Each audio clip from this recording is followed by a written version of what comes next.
किराएदार बेटा। उठ जा नालायक, सुबह के 8 बजने को है। तुझे एग्जाम नहीं देना क्या? थोड़ी देर और सोने दीजिए ना पापा। तू उठता है या फिर मैं तेरे ऊपर पानी फेंकूं? रोज गधों की तरह सोता रहता है, पेपर की कोई टेंशन ही नहीं है। और एक हमारा समय था जब हम पेपर में फेल होने के डर से रात भर पढ़ा करते थे, सो ही नहीं पाते थे। तो क्या आप उसका बदला मुझसे लेंगे? मैं 15 मिनट बाद उठ जाऊंगा, आप प्लीज जाइए, मुझे डिस्टर्ब मत कीजिए।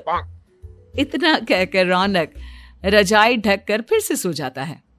तू ऐसा नहीं मानेगा, रुक मैं अभी पानी लेकर आता हूं। बस फिर क्या था, इतना कहकर वो भागते हुए बाथरूम में जाते हैं और पानी की एक बड़ी सी बाल्टी लाकर रौनक के ऊपर फेंक देते हैं। पानी पड़ते ही रौनक झट से उठ जाता है। ये आपने क्या किया पापा? अब तो उठेगा नहीं तो यही करना पड़ेगा ना। वैसे थैंक्स डैड, आपके कारण ना अब मुझे नहाने की भी जरूरत नहीं पड़ेगी। चलिए अब आप माँ से बोलकर मेरे कपड़े निकलवा दीजिए, तब तक मैं ब्रश कर लेता हूँ। वैसे कल ना आप एक काम और करना, नहलाने के साथ साथ मुझे ब्रश भी करवा देना। ये ब्रश करने में ना मुझे बहुत आलस आता है। रौनक की बातों से अरविंद का मुंह खुला का खुला रह जाता है। वो अपनी पत्नी कमला के पास जाता है और रौनक की हरकतों के बारे में बताता है, जिसे सुन उसकी पत्नी हंसने लगती है। तुम अपने बेटे को समझाने के बजाय हंस रही हो। रौनक बच्चा है, धीरे धीरे सुधर जाएगा, आप क्यों उसके पीछे पड़े रहते हो? अभी नहीं सुधरेगा तो कब सुधरेगा? 10वीं क्लास में है रौनक, वो अब कोई बच्चा नहीं रहा। अरविंद की इतना बोलते ही वहां रौनक भी आ जाता है। क्या डैड, मैंने आपको एक काम दिया था, वो भी नहीं हुआ आपसे। अरे क्या हुआ बेटा?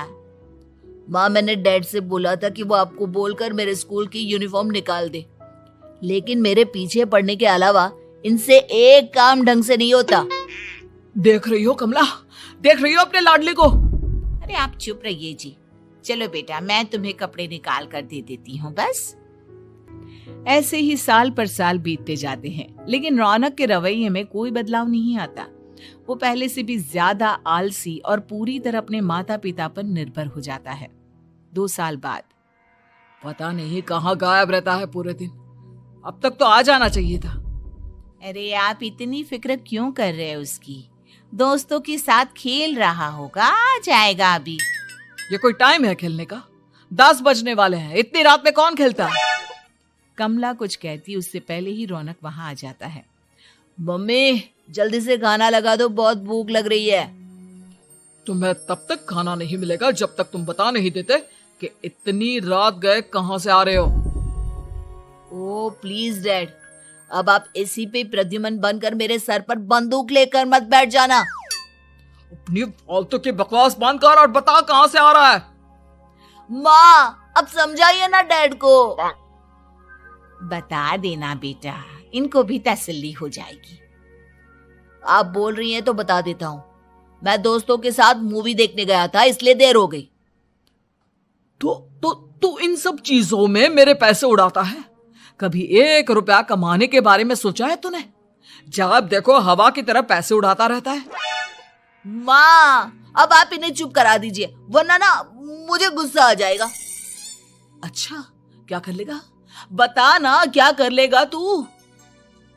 वैसे बात तो ठीक ही है, मैं कर ही क्या सकता हूँ, पैसे तो फिर भी मैं आपसे ही मांगूंगा ना।